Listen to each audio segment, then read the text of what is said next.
ચૌહાણ, આપણે જાણીએ છીએ મુજબ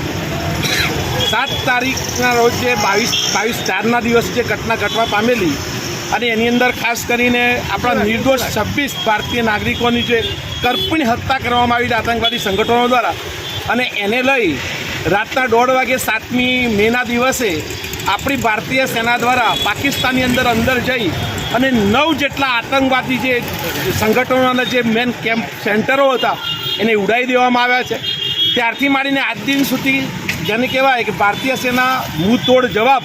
પાકિસ્તાનની અંદર અને બહાર આપી રહી છે. ત્યારે એના વંદન માટે, એના નમન માટે ભારતીય સેના જ્યારે 140 કરોડ ભારતીયો શાંતિથી નીંદ લઈ રહ્યા છે, ત્યારે એના નમન માટે આજે આમ આદમી પાર્ટી દ્વારા ખાસ કરીને મોડાસા ખાતે અને આખા ગુજરાતની અંદર તમામ જિલ્લા વડા મથકે આ રીતનો એક તિરંગા સન્માન યાત્રા અને ખાસ કરીને જે આર્મી જવાનો છે એની નમન યાત્રાનો એક કાર્યક્રમ કર્યો છે.